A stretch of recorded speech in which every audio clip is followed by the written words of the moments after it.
Assalamualaikum warahmatullahi wabarakatuh. Salam sejahtera untuk kita semua. Om Swastiastu, Nama Budaya, Salam Kebajikan. Perkenalkan, nama saya Rosnita, NIM 221173007. Saya mahasiswa program studi Magister Manajemen kelas A tahun angkatan 2022. Yang terhormat Ibu Dr. Andes Rianti Yosepa, SPDMM, dan yang terhormat untuk rekan-rekan mahasiswa Magister Manajemen tahun angkatan 2022. Terima kasih banyak atas kesempatan yang telah diberikan kepada saya. Pada hari ini, izinkan saya untuk mempresentasikan materi mengenai strategi pelatihan dan pengembangan. Pada strategi pelatihan dan pengembangan ini juga bertujuan yang pertama untuk membiasakan diri dengan konsep pelatihan dan pengembangan strategis yang kontras dengan konsep tradisional. Lalu yang kedua untuk memahami kerangka pembelajaran dan penghentian pembelajaran organisasi dan bagaimana mereka mendukung gagasan yang luas pelatihan dan pengembangan yang strategis. Lalu yang ketiga untuk mengembangkan pemahaman dari konsep dan strategi yang berkaitan dengan perencanaan dan pengembangan karir serta perencanaan suksesi. Lalu selanjutnya membahas tentang cerita pembuka. Cerita pembuka ini akan membahas tentang boneka Barbie. Jadi boneka Barbie ini usianya hampir 60 tahun sekarang. Tetapi boneka Barbie terus menetapkan tren mode terbaru untuk mengekspresikan impian gadis-gadis muda. Boneka Barbie juga boneka fashion yang paling populer. Lalu boneka Barbie juga dianggap sebagai ikon budaya di Amerika. Boneka Barbie dianggap juga sebagai panutan yang menginspirasi gadis-gadis muda untuk menjadi mandiri dan mandiri. Penjualan boneka Barbie ini melebihi 1 miliar US dollar per tahun. Bahkan pembuat boneka Barbie juga mengklaim bahwa sekitar 3 boneka Barbie ini bisa terjual setiap detiknya. Boneka Barbie itu dipasarkan sebagai model busana remaja. Boneka Barbie juga telah muncul dalam berbagai avatar. Contohnya avatar dokter, pilot, penyanyi, artis, dan masih banyak lagi. Lalu koleksi boneka Barbie juga hadir dengan deretan boneka yang hebat dari seluruh dunia. Selanjutnya masuk dari pelatihan ke pembelajaran. Perubahan besar-besaran sedang terjadi di lingkungan bisnis yang terus-menerus memberikan tantangan baru terhadap organisasi bisnis. Bahkan perusahaan yang sudah mapan pun masih kesulitan untuk memberikan hasil yang konsisten. Hari ini organisasi diharapkan untuk menekankan kualitas, perbaikan terus-menerus, fleksibilitas, kemampuan beradaptasi, dan inovasi. Hal ini menuntut tidak hanya pelatihan yang ekstensif dalam keterampilan tugas, tetapi juga orientasi kerja yang sama sekali baru. Ada kebutuhan yang mendesak untuk memikirkan kembali cara-cara melatih individu atau orang. Ini membutuhkan integritas strategis pelatihan dan pengembangan dengan filosofi organisasi. Selanjutnya, pelatihan dan pengembangan strategi juga melibatkan beberapa poin. Poin yang pertama yaitu mengintegrasikan pelatihan dan pengembangan dengan strategi perusahaan. Poin yang kedua, membangun kompetensi jangka panjang. Poin yang ketiga, mendorong pendekatan berkelanjutan untuk memperoleh pengetahuan yang baru. Lalu poin yang keempat, membangun organisasi yang dinamis melalui multi keterampilan. Poin yang kelima, mengalihkan fokus dari pelatihan tradisional ke pembelajaran. Secara tradisional, pelatihan telah berorientasi pada individu. Latihan berbasis tugas untuk memberikan pengetahuan bidang teknis dan fungsional untuk memecahkan masalah. Oleh karena itu, reaktif dan preskriptif fokus pada belajar, berusaha untuk menekankan ukuran proaktif dalam memperoleh dan berbagi pengetahuan. Tujuannya adalah untuk mengembangkan perilaku peran yang efektif dan bukan hanya keterampilan khusus tugas. Sementara penekanan pada yang pertama adalah pada pelatihan, yang kedua adalah pada pengembangan secara keseluruhan. Sementara pelatihan dipaksakan oleh organisasi, pembelajaran harus menjadi strategi yang digerakkan oleh individu. Masuk ke pembelajaran organisasi, istilah organisasi pembelajaran dan pembelajaran organisasi ini sangat mirip dalam hal mereka terhubung satu sama lain, tetapi berbeda dalam hal yang satu melibatkan tindakan pembelajaran dalam suatu organisasi dan yang lainnya melibatkan proses memperoleh pembelajaran dalam organisasi. Dalam bukunya juga menggambarkan organisasi pembelajaran sebagai tempat terus mengembangkan kapasitas mereka untuk menciptakan hasil yang mereka inginkan, di mana ada pertimbangan untuk aspirasi kolektif dan di mana orang-orang terus belajar bagaimana belajar bersama. Selanjutnya tentang kerangka pembelajaran. Pembelajaran bukanlah program sekali pakai, yaitu adalah proses yang berkelanjutan. Ini panggilan untuk mengembangkan kerangka pembelajaran yang komprehensif, yang menggabungkan filosofi dan strategi pembelajaran.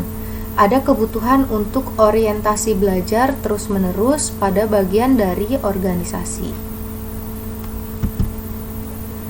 Selanjutnya di sini ada gambar dari gunung es, yaitu konsep belajar gunung es didasarkan pada belajar, bertindak, dan berbagi. Perspektif konsep pembelajaran divisualisasikan sebagai gunung es yang tersembunyi di bawah air dengan hanya ujungnya yang terlihat. Komponen implisit dari belajar gunung es adalah belajar dan bertindak, sedangkan berbagi adalah dimensi eksplisit yang yang dilambangkan dengan puncak gunung es. Selanjutnya belajar. Belajar ini membentuk dasar gunung es, mengacu pada perolehan keterampilan, kemampuan dan pengetahuan yang baru, yang halus dan bertahap secara berkelanjutan. Dalam organisasi pembelajaran, individu termotivasi untuk memperoleh pembelajaran secara teratur. Lalu selanjutnya bertindak. Bertindak ini adalah setelah pembelajaran baru diperoleh, pembelajaran perlu diwujudkan dalam perilaku kerja sehari-hari yang sebenarnya. Dengan demikian, keterampilan, kemampuan, dan pengetahuan baru harus mulai dimanfaatkan dalam organisasi dalam bentuk metode, proses, dan keputusan yang ditingkatkan. Lalu selanjutnya adalah berbagi. Berbagi, anggota organisasi perlu menyampaikan pembelajaran baru kepada orang lain yang mengarah pada sinergi dan hasil yang diinginkan. Pengetahuan hanya bermakna jika dibagikan. Oleh karena itu, belajar harus dibagi. Selanjutnya mengenai manajemen pembelajaran dan pengetahuan manajemen. Pengetahuan adalah proses menangkap, mengembangkan, berbagi, dan secara efektif menggunakan pengetahuan organisasi. Sedangkan manajemen pengetahuan adalah manajemen sistematis aset pengetahuan organisasi untuk tujuannya menciptakan nilai. Ini terdiri dari proses, strategi, dan sistem yang diarahkan pada penyimpanan, berbagi, dan pelestarian pengetahuan. Selanjutnya masuk pada model AD. Jadi AD ini adalah kepanjangannya Analysis, Design, Develop, Implement, Evaluate, atau biasa disingkat dengan AD. AD ini telah digunakan oleh para ahli pelatihan selama bertahun-tahun. Itu tetap relevan bahkan sampai hari ini. Hal ini dapat diterapkan pada konsep pembelajaran yang lebih luas, yang diperlukan adalah mengarahkan pendekatan ED tradisional agar sesuai dengan imperatif strategi suatu organisasi. Adapun model ED mencangkup beberapa bagian. Yang pertama, menganalisis kebutuhan pelatihan. Yang kedua, merancang strategi dan program. Yang ketiga, mengembangkan konten pelatihan. Yang keempat, menerapkan program pelatihan. Dan yang kelima yaitu mengevaluasi efektivitas pelatihan. Selanjutnya, analisis kebutuhan pembelajaran. Kebutuhan pelatihan melibatkan penanganan kebutuhan pelatihan organisasi. Ini adalah proses yang membantu menemukan kebutuhan pelatihan dan pengembangan orang sehingga mereka dapat melaksanakan pekerjaan mereka secara efektif dan efisien. Analisis kebutuhan pelatihan adalah tahap pertama dalam proses pelatihan dan melibatkan prosedur untuk menentukan jenis pelatihan apa yang akan mengatasi masalah saat ini yang telah diidentifikasi. Kelemahan utama dalam prosedur analisis kebutuhan pelatihan tradisional adalah prosedur ini mengidentifikasi pelatihan sebagai solusi ad hoc jangka pendek untuk menangani masalah yang ada. Dengan demikian, fokusnya adalah pada mengidentifikasi kebutuhan pelatihan sebagai solusi reaktif. Sedangkan analisis kebutuhan pelatihan saat ini bertujuan untuk meningkatkan kinerja saat ini, melatih karyawan baru atau mereka yang kinerjanya kurang. Tugas utama di sini adalah menentukan apa yang dimaksud dengan pekerjaan dan bagaimana meningkatkan kinerja dalam melaksanakan tugas setiap pekerjaan. Selanjutnya, analisis kebutuhan pembelajaran strategis berfokus pada mengidentifikasi pengetahuan yang akan dibutuhkan karyawan agar dapat dipekerjakan untuk pekerjaan di masa depan. Untuk analisis kebutuhan pelatihan strategis, manajer mengambil bantuan profil kompetensi seperti yang dibahas dalam bab sebelumnya. Profil kompetensi mengkonsolidasikan gambaran yang tepat tentang kompetensi, pengetahuan, keterampilan, dan perilaku yang dibutuhkan seseorang untuk melakukan pekerjaan dengan baik. Selanjutnya, merancang strategi pembelajaran. Setelah melakukan analisis kebutuhan, tugas selanjutnya adalah merancang strategi pembelajaran secara keseluruhan. Ini berarti merencanakan pendekatan pembelajaran secara keseluruhan termasuk tujuan dan metode penyampaian jangka panjang, belajar, bertindak, dan berbagi. Selanjutnya ada langkah-langkah khas dalam merancang strategi pembelajaran, yaitu menetapkan tujuan, merancang pendekatan pembelajaran, dan menetapkan anggaran pelatihan. Sebagai contoh, menetapkan tujuan pembelajaran harus menentukan dalam istilah yang terukur apa yang harus didapat, dicapai oleh karyawan melalui inisiatif pembelajaran. Hal ini perlu untuk mengidentifikasikan tujuan dan sasaran pembelajaran. Lalu selanjutnya merancang pendekatan pembelajaran. Ini adalah agenda pembelajaran yang luas, perlu dipecah menjadi rencana aksi khusus. Manajer menangani beberapa masalah selama tahap desain, seperti merancang metodologi pelatihan dan pengembangan, perkuliahan, pembelajaran berbasis komputer, dan sebagainya, dan memilih pelatih in-house atau disewa dari luar. Mereka juga memutuskan bagaimana untuk mengatur berbagai modul dan komponen pelatihan, mengembangkan rencana keseluruhan untuk mengimplementasikan program dan menetapkan jadwal-jadwal pelatihan. Selanjutnya, mengembangkan konten. Mengembangkan program berarti benar-benar membuat konten dan materi pelatihan. Mengembangkan metode pelatihan misalnya seperti pelatihan di lab, pelatihan berbasis komputer, dan mengatur peralatan dan bahan pelatihan yang dibutuhkan seperti buku, bahan bacaan, pelatih sumber daya, dan komputer. Ada banyak sekali konten online dan offline yang dapat dipilih dan dibuat konten pelatihannya. Ini mungkin termasuk manual pelatih, panduan, buku self-help, bahan bacaan instruksional, video, dan hal-hal terkait lainnya. Selanjutnya, menerapkan strategi pembelajaran. Setelah pendekatan dikonseptualisasikan, sekarang saatnya untuk menerapkan sebagai bagian dari strategi pembelajaran berkelanjutan. Amanat ini menetapkan cara dan metode di mana pembelajaran akan diberikan. Ada dua cara untuk menyampaikan pembelajaran, yaitu on the job dan off the job. Selanjutnya masuk ke metode DI. Karyawan belajar melalui mengamati rekan kerja atau manajer melakukan pekerjaan dan mencoba untuk meniru perilaku mereka. Metode ini tidak memakan banyak biaya dan tidak terlalu mengganggu karena karyawan selalu siap bekerja.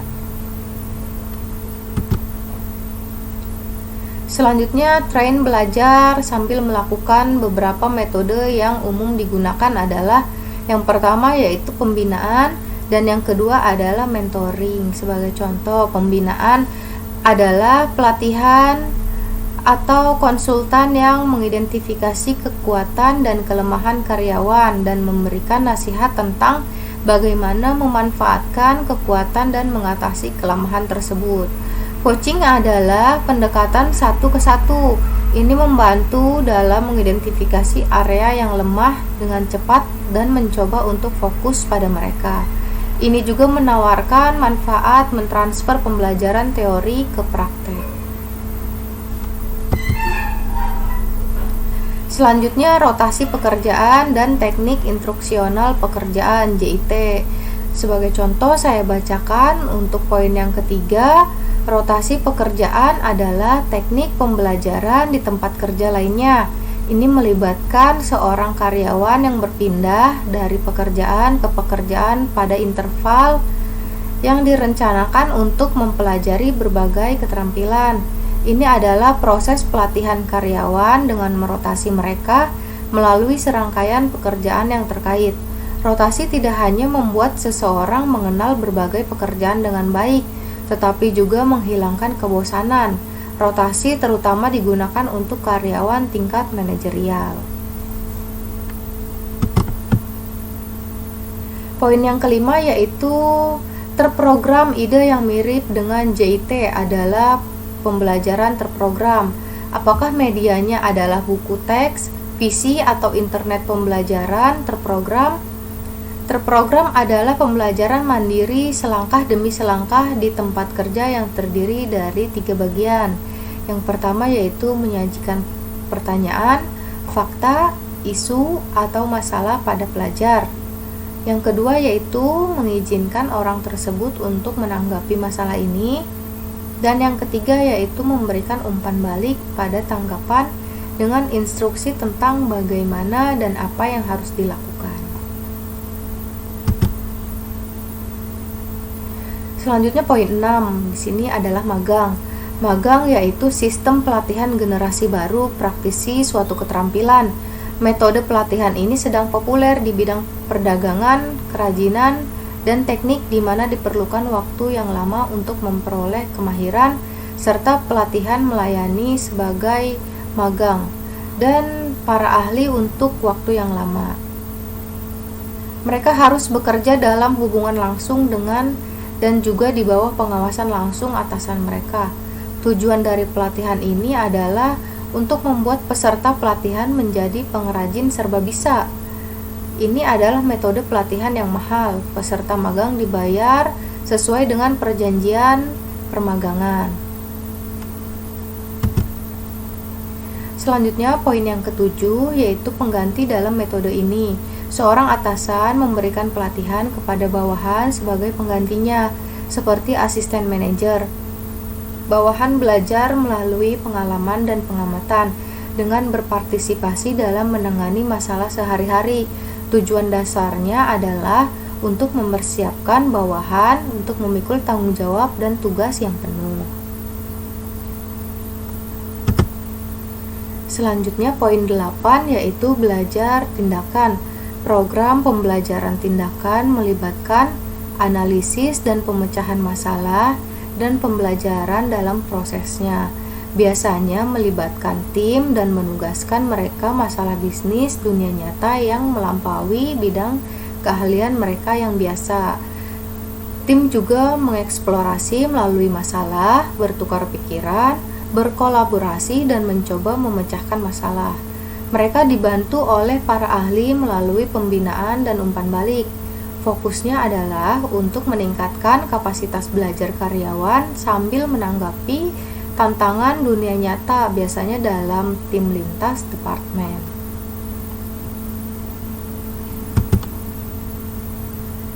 Selanjutnya mengenai metode. Jadi di luar pekerjaan, metode pembelajaran melibatkan pelaksanaan program pelatihan atau pembelajaran secara terpisah dari lingkungan kerja. Metode umum juga meliputi yang pertama ceramah dan konferensi. Ceramah dan konferensi adalah metode pengajaran tradisional. Sebagian besar program pelatihan dimulai dengan kuliah dan konferensi. Banyak perusahaan dan universitas menawarkan seminar dan konferensi pengembangan manajemen tipe kelas. Sebagai contoh, administrasi bisnis Harvard adalah salah satu contohnya. Di India, beberapa lembaga terkemuka seperti IIMS secara teratur mengadakan program pengembangan manajemen atau disingkat dengan MDP untuk para manajer dan eksekutif. Banyak perusahaan terutama yang besar mendirikan pusat pengembangan internal, lembaga pelatihan, atau bahkan universitas perusahaan. Selanjutnya masih dalam metode, yaitu yang kedua, pelatihan vestibul. Pelatihan vestibul adalah istilah untuk pelatihan sambil bekerja. Karena menawarkan akses ke sesuatu yang baru dalam bentuk pembelajaran, dalam pelatihan ruang depan, para pekerja dilatih dalam lingkungan prototipe pada pekerjaan tertentu di bagian khusus dari pabrik. Upaya ini dilakukan untuk menciptakan kondisi kerja yang mirip dengan kondisi bengkel yang sebenarnya. Setelah melatih pekerja dalam kondisi seperti itu, pekerja terlatih dapat ditempatkan pada pekerjaan serupa di bengkel yang sebenarnya. Hal ini memungkinkan para pekerja untuk mendapatkan pembelajaran dalam metode terbaik untuk pekerja untuk menghilangkan kegugupan awal. Ini juga dapat digunakan sebagai awalan untuk pelatihan dan mencegah peserta pelatihan melakukan kesalahan saat mengerjakan mesin yang sebenarnya. Masih dalam metode, poin yang ketiga yaitu latihan simulasi. Simulasi sendiri adalah setiap lingkungan buatan yang persis sama dengan situasi yang sebenarnya. Ada beberapa teknik simulasi dasar yang digunakan untuk memberikan pelatihan. Yang pertama yaitu game management.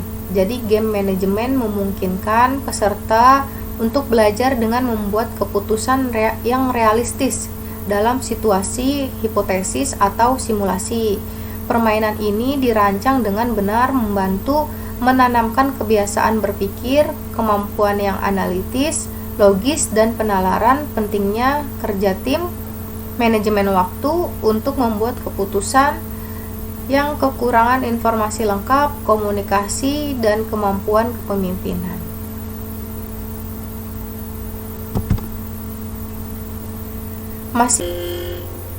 Selanjutnya masih dalam metode, yaitu tentang studi kasus. Jadi studi kasus di sini adalah kegiatan yang berpusat pada peserta pelatihan berdasarkan topik yang menunjukkan konsep teoritis dalam pengaturan terapan. Metode studi kasus ini menyajikan pembelajaran dengan deskripsi tertulis dari masalah organisasi. Jadi orang tersebut kemudian menganalisis kasus dan mendiagnosis masalah, lalu menyajikan temuan dan solusinya dalam diskusi dengan peserta didik lainnya. Selanjutnya, keranjang latihan. Di dalam keranjang juga dikenal sebagai pelatihan di dalam baki, terdiri dari sekumpulan kertas bisnis yang dapat mencakup email, SMS, laporan, memo, dan item lainnya. Sekarang pelatih diminta untuk memprioritaskan keputusan yang harus segera diambil dan yang bisa ditunda.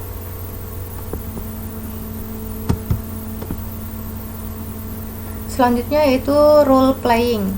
Dalam role play, setiap peserta pelatihan mengambil peran sebagai orang yang terpengaruh oleh sebuah isu dan mempelajari dampak dari isu tersebut pada kehidupan manusia atau efek dari aktivitas manusia pada situasi yang ada dari sudut pandang orang tersebut.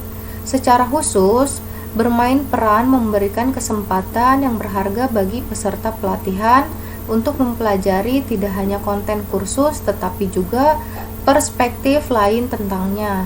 Langkah-langkah yang terlibat dalam bermain peran termasuk mengidentifikasikan tujuan, memilih konteks dan peran, memperkenalkan latihan, persiapan atau penelitian peserta pelatihan, permainan peran, diskusi penutup, dan penilaian. Selanjutnya, permodelan perilaku. Jadi pemodelan perilaku melibatkan menunjukkan kepada peserta pelatihan cara atau model yang benar dalam melakukan sesuatu, membiarkan peserta berlatih dengan cara itu dan memberikan umpan balik alias atau kinerja pada mereka. Pelatihan permodelan perilaku adalah intervensi pelatihan yang berbasis psikologi yang sangat dihormati. Peserta pelatihan ini dibuat untuk menonton contoh langsung atau video yang menunjukkan model berperilaku efektif dalam situasi masalah. Selanjutnya, peserta didik diberi peran untuk dimainkan dalam situasi simulasi yang serupa dan diminta untuk mempraktikkan perilaku efektif yang ditunjukkan oleh model.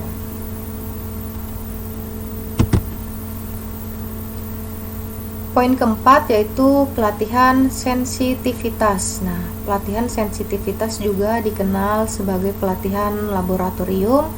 Pelatihan ini adalah tentang membuat orang memahami tentang diri mereka dan orang lain, serta yang dilakukan dengan mengembangkan kepekaan sosial dan fleksibilitas perilaku di dalamnya. Ini adalah kemampuan individu untuk merasakan apa yang orang lain rasakan dan pikirkan dari sudut pandang mereka sendiri. Ini mengungkapkan informasi tentang kualitas pribadinya sendiri, kekhawatiran, masalah emosional, dan hal-hal yang dia miliki bersama dengan anggota lain. Pelatih grup menahan diri dari bertindak sebagai pemimpin kelompok yang mencoba mengklarifikasi proses kelompok menggunakan insiden sebagai contoh. Perilaku berkelompok adalah tujuan sekaligus proses.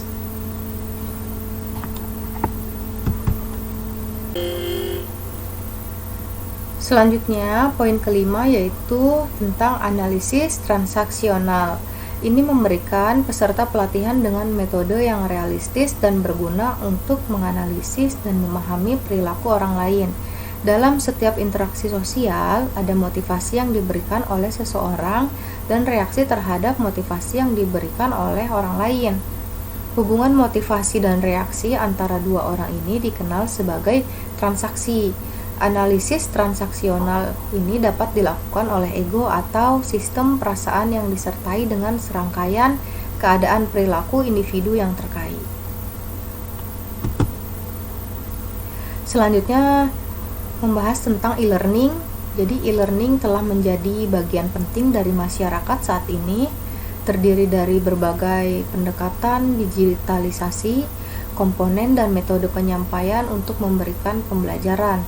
Teknologi pendidikan mencakup berbagai jenis media yang menyampaikan teks, audio, gambar, animasi, dan video streaming, dan termasuk pembelajaran berbasis komputer, serta internet, ekstranet, lokal, dan pembelajaran berbasis web.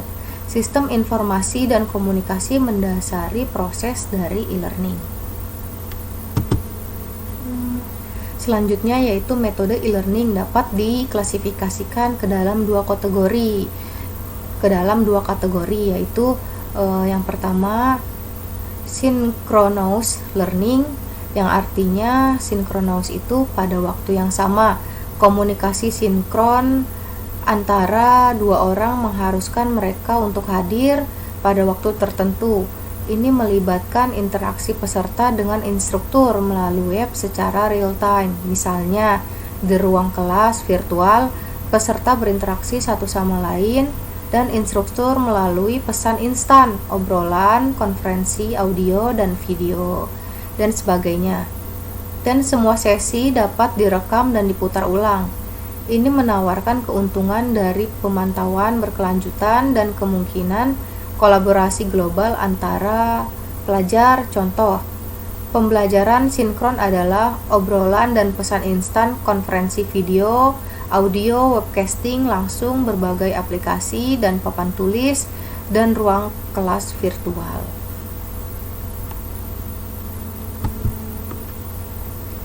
Selanjutnya pembelajaran asinkron berarti tidak pada waktu yang bersamaan. Ini kursus self-help adalah contoh pembelajaran asinkron karena pembelajaran online berlangsung kapan saja. Email atau forum diskusi adalah contoh alat komunikasi asinkron. Dalam kasus seperti ini, peserta pelatihan idealnya menyelesaikan kursus dengan kecepatan mereka sendiri tanpa interaksi langsung dengan instruktur. Dengan demikian, ada fleksibilitas akses ke konten pelatihan.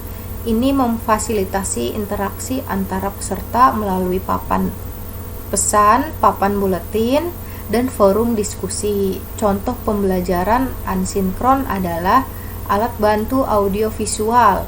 Lalu ada email, ada forum diskusi, ada blog, ada CBT dan WBT, ada simulasi komputer, dan ada pembelajaran yang berbasis game.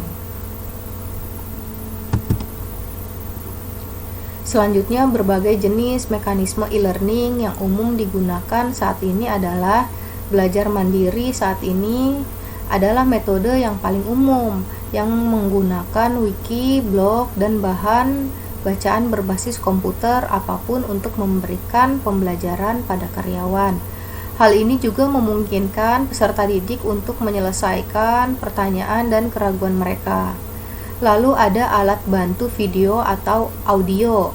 Ini adalah metode yang paling umum kedua untuk melatih pembelajaran. Alat bantu audio visual seperti DVD, video, film, dan presentasi PowerPoint cukup populer.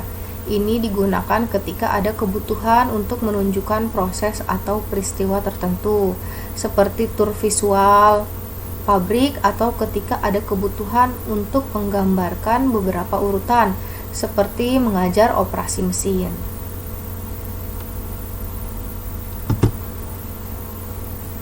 Selanjutnya, pelatihan berbasis komputer atau CBT. Mengacu pada metode pelatihan yang menggunakan sistem berbasis komputer interaktif untuk meningkatkan pengetahuan atau keterampilan. E-kursus dapat dibuat tersedia untuk pelajar dalam bentuk CD atau modul yang dapat dijalankan pada sistem pelajar. Ini bekerja sangat baik untuk pelajar yang lebih termotivasi untuk mempelajari keterampilan yang baru dan mencapai keunggulan profesional. Karena fitur interaktifnya, CBT semakin menjadi interaktif. Lalu selanjutnya, pelatihan multimedia interaktif. Pelatihan multimedia interaktif mengintegrasikan penggunaan teks, video, grafik, foto, animasi, dan suara untuk menghasilkan lingkungan pelatihan yang kompleks di mana peserta pelatihan berinteraksi. Ini menggabungkan cara belajar sinkron dan asinkron. Banyak pengusaha yang beralih dari buku teks dan pembelajaran berbasis kelas ke pembelajaran interaktif. Selanjutnya, mengevaluasi pembelajaran. Komponen penting dari pendekatan pembelajaran secara keseluruhan adalah mengevaluasi kemanjuran strategi pembelajaran dengan meningkatnya penekanan pada pengukuran hasil. Sangat penting bagi manajer untuk mengevaluasi strategi program pembelajaran. Penting juga untuk mengukur reaksi peserta, tingkat kepuasan, dan sejauh mana perilaku atau kinerja mereka telah berubah sebagai akibat dari pelatihan. Penting juga untuk mengukur efektivitas pelatihan dalam hal biaya dan manfaat. Perbandingan yang cermat antara biaya dan manfaat program pelatihan dapat memungkinkan tim SDM untuk menghitung laba atas investasi program. Selanjutnya masuk ke matriks pembelajaran karyawan. Di masa lalu, pembelajaran di tempat kerja dirancang untuk menjadi satu ukuran untuk semua. Dan di banyak organisasi masih demikian. Namun pembelajaran harus didasarkan pada kebutuhan spesifik karyawan. Orang belajar dengan cara yang berbeda. Semakin profesional pengalaman belajar, semakin menarik. Belajar membutuhkan kemampuan dan kemauan untuk belajar. Dalam hal kemampuan, peserta didik perlu memiliki beberapa keterampilan dasar, pendidikan, dan berbasis pengetahuan.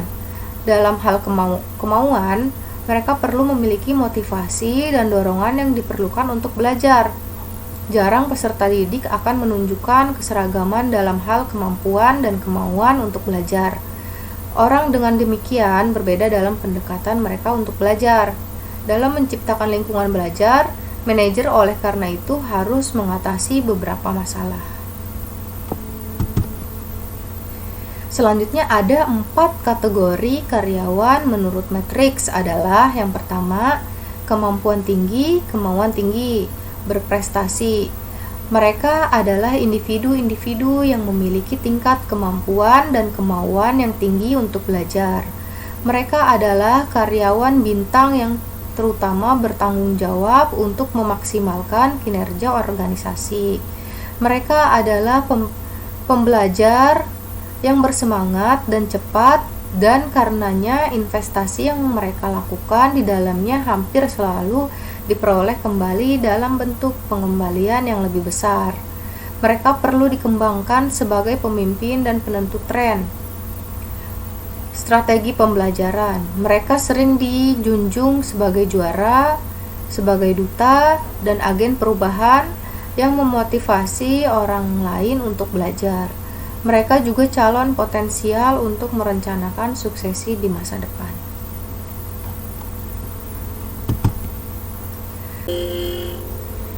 Selanjutnya ada kemampuan tinggi, kemauan rendah.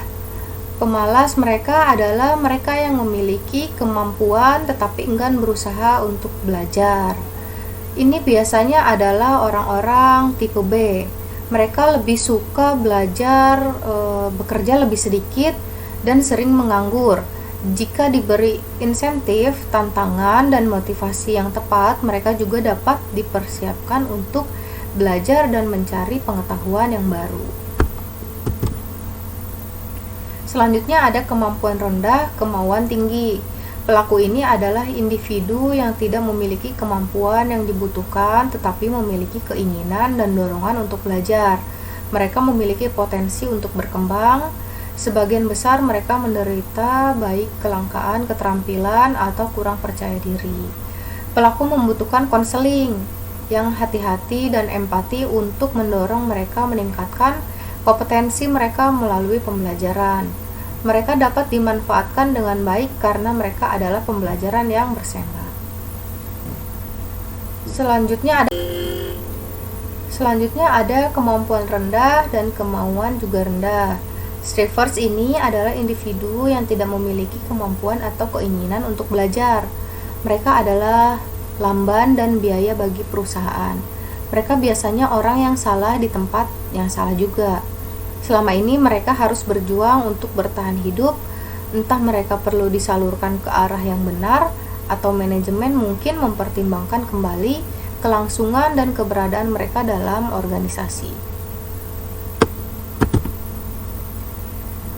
Selanjutnya, belajar dan belajar kembali. Sama seperti belajar adalah konsep yang penting, begitu juga dengan berhenti belajar. Sebagian besar organisasi bisnis cenderung bekerja dengan pola pikir tertentu. Hal ini terkadang menjadi penghambat kesuksesan mereka.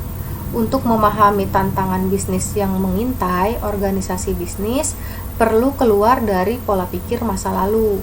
Sangat penting untuk melupakan pandangan manajerial masa lalu untuk mengimbangi sifat lingkungan bisnis yang selalu bermetamorfosis. Hal ini membutuhkan organisasi unlearning. Selanjutnya ada perencanaan dan pengembangan karir. Pengembangan karir memainkan peran penting dalam melibatkan dan mempertahankan karyawan. Kebijakan pengembangan karir yang komprehensif membantu meningkatkan keterlibatan karyawan dan meningkatkan retensi. Karir mengacu pada posisi pekerjaan yang dipegang seseorang selama bertahun-tahun.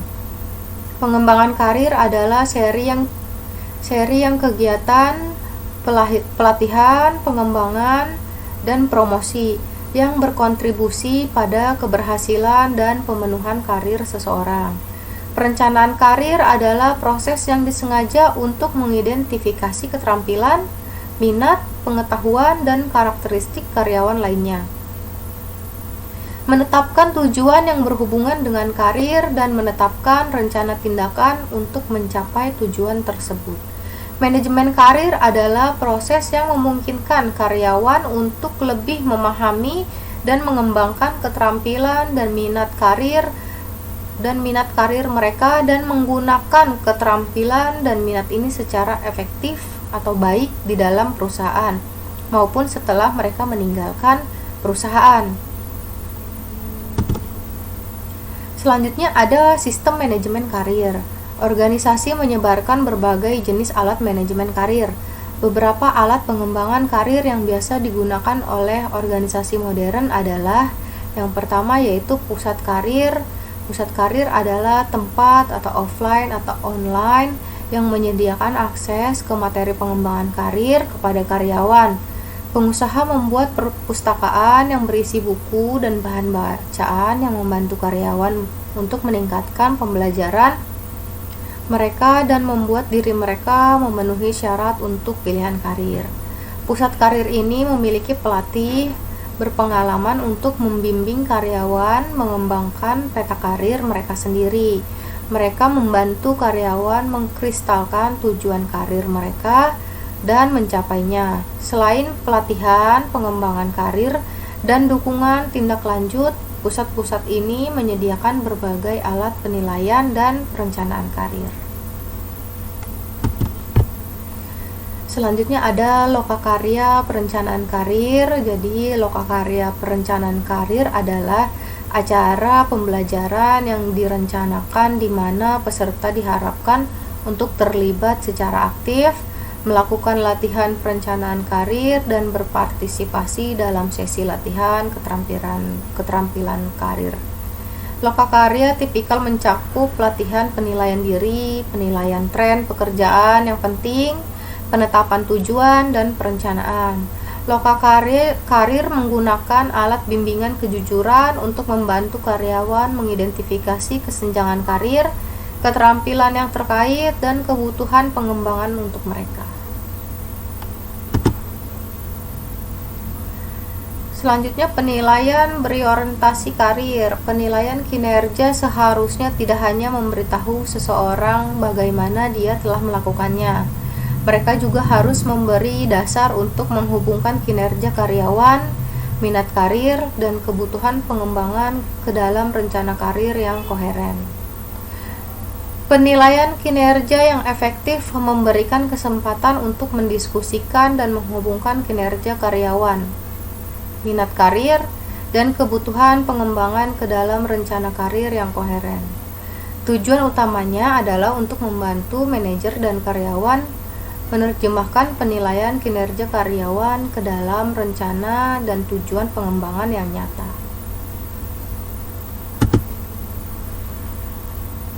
Selanjutnya, pemetaan karir, peta karir atau jalur karir.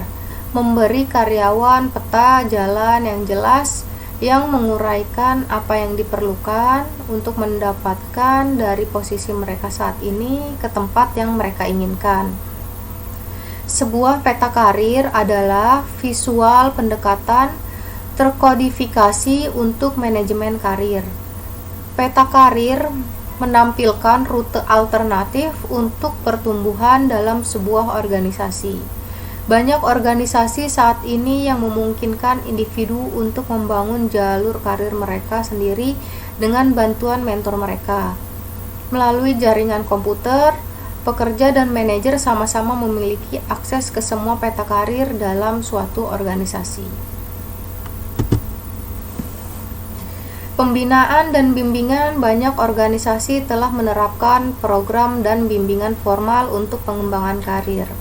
Coaching berfokus pada mendidik, menginstruksikan, dan melatih bawahan. Mentoring berarti menasihati, dan membimbing. Pembinaan biasanya berfokus pada tugas sehari-hari seperti operasi rutin, produktivitas, pemborosan, kualitas, kecelakaan, perbaikan, dan keluhan pelanggan. Mentoring berfokus pada masalah jangka panjang yang relatif sulit dipahami dan sering menyentuh psikologi orang tersebut, seperti motif, kebutuhan, bakat, dan perilaku. Pelatih dan mentor membantu karyawan mengidentifikasi kebutuhan pengembangan mereka dan memperoleh pelatihan, pengembangan profesional, dan peluang jaringan yang mereka butuhkan untuk memenuhi kebutuhan tersebut. Sekian presentasi dari saya. Semoga bermanfaat.